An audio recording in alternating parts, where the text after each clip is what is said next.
उन्होंने बचने की बहुतेरी कोशिश की, लेकिन कोई कोशिश काम नहीं आई। कल रात सर्वोच्च न्यायालय ने निर्देश दिया कि बहुमत तो आपको सदन में साबित करना ही होगा।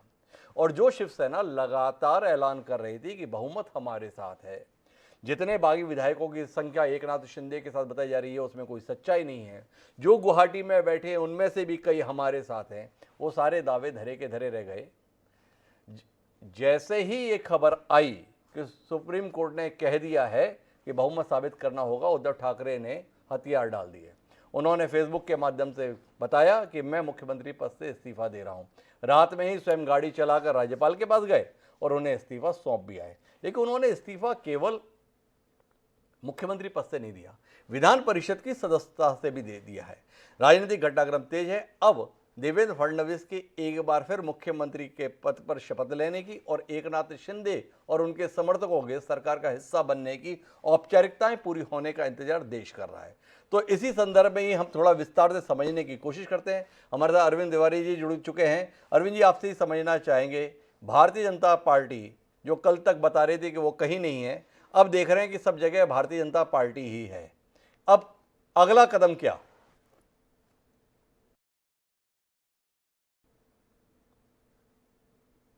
अमरजीत मिश्रा जी मेरे साथ में है। अमरजीत जी, इस पर कोई टिप्पणी करना चाहेंगे? देखिए, पहली बात तो आपका ये कहना ही संवैधानिक नहीं है कि भाई कल तक भारतीय जनता पार्टी कहीं नहीं थी, आज वो आ गई है। तो पहली बात, जब संवैधानिक ये अवसर मिला जी। कि आप बड़ी पार्टी, एक पार्टी जो गठबंधन की पार्टी थी, उन्होंने इस्तीफा दे दिया, तो दूसरा ऑप्शन ही ये रह जाता है कि भारतीय जनता पार्टी आगे आए और सरकार बनाए। जी, तो इसमें ये कहने का कोई मतलब ही नहीं है कि भारतीय माफ जनता। कीजिएगा अमरजीत जी, कहने का मतलब इसलिए है कि जितना भी घटनाक्रम चल रहा था उसमें भारतीय जनता पार्टी ये बताने जताने की कोशिश कर रही थी कि ये सब शिवसेना का अंदरूनी मामला है, महाविकास आघाड़ी सरकार का अंदरूनी मामला है। लेकिन हर तरफ से महसूस हो रहा था कि इन सब के पीछे भारतीय जनता पार्टी की सहमति है। एकनाथ शिंदे गुवाहाटी में बता रहे थे कि एक महाशक्ति उनके साथ में है, राष्ट्रीय स्तर पर जो पार्टी है। तो अब जब उद्धव ठाकरे के द्वारा इस्तीफा दे दिया गया है तो सारी चीज़ों के केंद्र में आप हैं। भारतीय जनता पार्टी की उपस्थिति हर जगह महसूस हो रही है। आपको अगर उस उपस्थिति पे ऐतराज है तो कोई बात नहीं, लेकिन कुल मिलाकर जानना यह है कि अब एकनाथ शिंदे के साथ शपथ की औपचारिकताओं को कब अंजाम तक पहुंचाने वाली भारतीय जनता पार्टी है, ये जानने में दिलचस्पी। अमरजीत मिश्रा जी। देखिए, ऐसा है कि 2014 में महाराष्ट्र की सरकार में जो एक सूरज का उदय हुआ था, महाराष्ट्र के लोग उससे बहुत आशान्वित थे और जी। लगातार उसको अंजाम देते हुए 2019 में हमने एक ऐसा लोगों को रिजल्ट दिया था जिससे पूरा महाराष्ट्र प्रभावित था।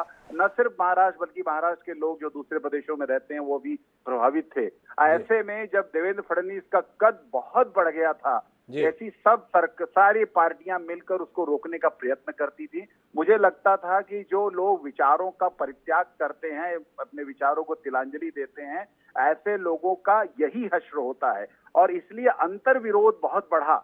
जी। जो शिवसेना में लोग चूं तक नहीं बोलते थे, ऐसा क्या कारण था कि इतनी कौन सी तकलीफ आई थी कि उन लोगों को बगावत करना पड़ा? इसका अर्थ यह है कि संवादहीनता भी रही होगी और विचारों के साथ तालमेल न बैठने का एक जो भय था और वो भय ने अपना रूप दिखाया। इसलिए मुझे लगता है कि महाराष्ट्र में अब अच्छे दिन आ गए हैं। जो जी। विकास के काम रुके हुए थे, वो विकास के काम फिर अपनी तेजी के साथ बढ़ेंगे। एक आपसे प्रतिक्रिया चाहिए थी। उद्धव ठाकरे जी ने इस्तीफा दिया मुख्यमंत्री पद से, साथ साथ विधान परिषद की सदस्यता से भी इस्तीफा दे दिया। अमरजीत जी, इसको किस दृष्टिकोण से देख रहे हैं? क्या उद्धव ठाकरे का अब सियासत से मन भर गया? शिव सैनिकों की बगावत ने उनका दिल इतना दुखा दिया कि उन्हें लगा कि राजनीति ठीक चीज नहीं है, इसलिए विधान परिषद की सदस्यता से इस्तीफा है? या आऊंगा तो मुख्यमंत्री के तौर पर ही सदन में आऊंगा, नहीं तो इस सदन में कदम ही नहीं रखूंगा, ऐसा कुछ आपको दिखता है? कुल मिला के विधान परिषद की सदस्यता से इस्तीफा दिया जाना भाजपा किस नजरिए से देख रही है? नहीं, लेकिन देखिए, एक बात तो मुख्यमंत्री के पद से उनका इस्तीफा देना जायज था, लेकिन विधान परिषद की सदस्यता से इस्तीफा देना ये उस तरह की एक राजसी मनोवृत्ति का प्रतीक है कि मैं रहूंगा तो राजा, नहीं तो मैं नहीं शामिल होऊंगा। जब तक भारतीय राजनीति में आदमी दखल रखने के लिए छोटे से कार्यकर्ता के रूप में लड़ाई लड़ने को तैयार नहीं होता, तब तक उसे शीर्ष पद पर रहने का अधिकार नहीं है। और विधान परिषद की सदस्यता देना, ये सदस्यता से इस्तीफा देना, ये एक तरह का अपमान है महाराष्ट्र के जनता का अपमान करार दे रहे हैं अमरजीत मिश्रा जी। मेरे साथ इस विषय पर बातचीत के लिए मुंबई से वरिष्ठ पत्रकार अभिमन्यु शितोले जी भी जुड़ चुके हैं। अभिमन्यु जी, आपसे ही समझना चाहेंगे, अब शिवसेना का क्या होगा, यह सवाल है। एकनाथ शिंदे उप मुख्यमंत्री बन जाएंगे ऐसा लग रहा है, देवेंद्र फडणवीस मुख्यमंत्री बन जाएंगे, बागी भी मंत्री बनकर सरकार का हिस्सा होकर दिखेंगे, बीजेपी एक बार फिर सत्ता में आती हुई दिख रही है। लेकिन इन सब के बीच में बाला साहब ठाकरे द्वारा स्थापित शिवसेना का क्या होगा, ये एक सवाल लोगों के जहन में है। इसका कोई उत्तर आप जैसा वरिष्ठ पत्रकार खोज पा रहा है? देखिए हिमांशु जी, शिवसेना का कुछ नहीं होने वाला है। जी। शिवसेना जिस रफ्तार से, जिस तरीके से, जिस तेवर में काम करती थी, उसी तेवर में काम करती रहेगी। मैं शिवसेना को पिछले कई सालों से जान रहा हूँ और मेरा अपना ये मानना है कि शिवसेना में उसका आप आज मैं ये दावे के साथ आपके साथ ये बात शेयर कर सकता हूँ कि शिवसेना विधायक दल टूटा है, शिवसेना नहीं टूटी है। एक चीज। दूसरी चीज आपको ये भी मैं बताना चाहता हूँ कि शिवसेना का विधायक जितना मजबूत है, उतना ही उसका जिला प्रमुख मजबूत है, उतना ही उसका विभाग प्रमुख मजबूत है। तो शिवसेना का जो स्ट्रक्चर है, तो शिवसेना के विधायक जो है कोई बाहर से आसमान से नहीं टपके थे। वो कहीं ना कहीं जिला अध्यक्ष थे, जिला संपर्क प्रमुख थे, शाखा प्रमुख थे, विभाग प्रमुख थे, उन्हीं में से वो चुन करके आए हैं और उन्होंने ही तब जाकर के वो विधायक बने। तो शिवसेना का कुछ नहीं हो सकता। शिवसेना का संविधान इस तरह का है कि उद्धव ठाकरे से कोई शिवसेना छीन नहीं सकता। और जब तक शिवसेना का जो स्ट्रक्चर है वो मजबूत है। और एक चीज और समझिए कि अब तक शिवसेना में जितने ये प्रस्तापित लोग थे जो अपने आप में एक छत्रप हो गए थे, उनके जाने के बाद जो नए लोग हैं उनको ज्यादा मौका मिलेगा, यानी शिवसेना और ज्यादा आक्रामक तरीके से आगे बढ़ेगी। ये मेरा अब तक का आकलन है। क्या आपके आकलन में यह भी है कि कुल मिलाकर अब उद्धव ठाकरे के नाम पर संजय राउत पूरी तरीके से शिवसेना चलाएंगे? क्योंकि जितना भी संकट बना उसमें निशाने पर संजय राउत कहीं ज्यादा रहे उद्धव ठाकरे के। सबकी शिकायतें संजय राउत के व्यवहार तरीके को लेकर रही। संकट आगे बढ़ेगा नहीं? मुझे देखिए, अगर उद्धव ठाकरे ने कल अपने संबोधन में ये कहा, बहुत क्लियर कर ये कहा कि मैं अब शिवसेना भवन में बैठूंगा, मतलब ये है कि उन्होंने इस पूरे प्रकरण से एक चीज तो समझ ली है, जो प्राथमिक अंदाजा मैं लगा रहा हूँ कि लोगों से कनेक्ट बनाना बहुत जरूरत है। और जब उनका खुद लोगों से कनेक्ट बनना शुरू हो जाएगा, जैसा कि उन्होंने कहा है, या आदित्य ठाकरे लोगों से कनेक्ट बनाना शुरू हो जाएंगे, तो संजय राउत जैसे लोग खुद ही अप्रासंगिक हो जाएंगे। क्योंकि जब उनका अपना नेतृत्व, उनका अपना सीधा संपर्क लोगों से हो जाएगा तो उन्हें किसी और की जरूरत ही नहीं पड़ेगी। तो कुल मिला के अभिमन्यु शितोले जी इस उम्मीद के साथ में कि दरअसल उद्धव ठाकरे एक नई शुरुआत करने जा रहे हैं, वो अब शिवसेना भवन में बैठेंगे और शिवसेना को मजबूत करने के लिए नए तरीके से जुटेंगे।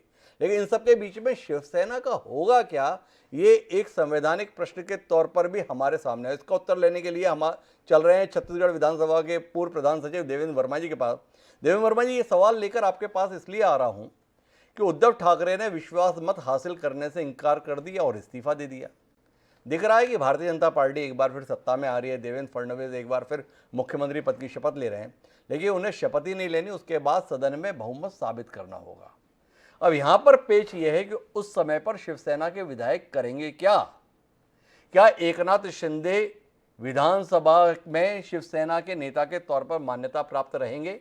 और रहेंगे तो उनके द्वारा जो उनके चीफ विप के द्वारा जो जारी किया जाएगा निर्देश, क्या बचे हुए 16 शिवसेना विधायक जो उद्धव ठाकरे के साथ हैं फडणवीस के समर्थन में वोट डालेंगे या अपनी सदस्यता खोएंगे? ये सवाल है, रोचक सवाल है। क्या कहते हैं देवेंद्र जी?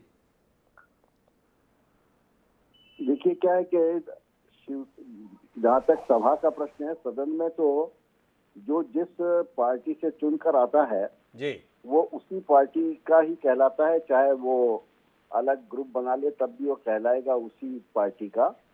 उसमें कहीं किसी प्रकार का उसके स्टेटस में किसी प्रकार का अंतर नहीं आता है।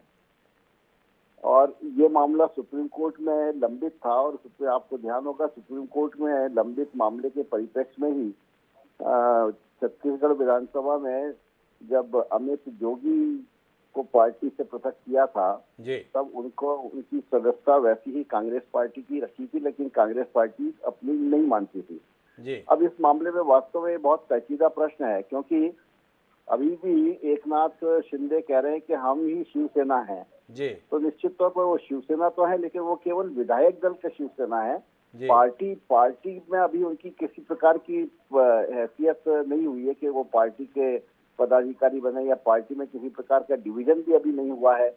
आगे चल के क्या होगा, क्या वो पार्टी के डिवीजन की कोशिश करेंगे, और डिवीजन होगा तो कितना होगा, और डिवीजन के बाद में चुनाव आयोग किसको मान्यता देगा। यदि एकनाथ शिंदे इसी बात के ऊपर अड़े हुए हैं कि वो शिवसेना के ही विधायक हैं और शिवसेना ही वो शिवसेना के ही हैं, तो ऐसी स्थिति में निश्चित तौर पर पार्टी के विभाजन का कुछ उनके दिमाग में होगा कि पार्टी को विभाजित करेंगे। पार्टी को यदि विभाजित करेंगे तो फिर मैं वर्मा जी थोड़ा विषय पे केंद्रित रहता हूँ, समय मेरे पास सीमित है।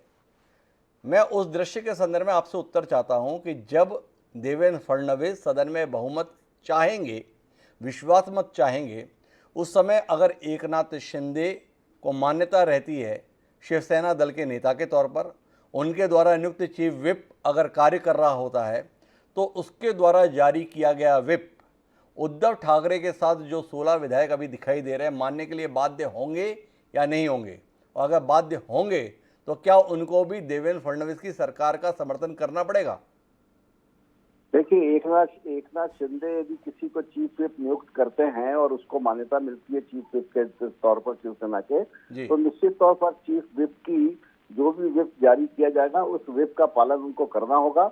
और यदि वो नहीं करेंगे तो दल बदल कानून के अंतर्गत जो भी कार्रवाई हो सकती है वो इनिशिएट उनके विरुद्ध हो सकेगी, जब तक कि यदि वो विप जारी करने और विप का उल्लंघन करने के मामले को एकनाथ शिंदे जो कि विधायक दल के नेता हैं वो उसको माफ ना कर दें। इसमें कुछ 15 दिन या 1 महीने की अवधि है।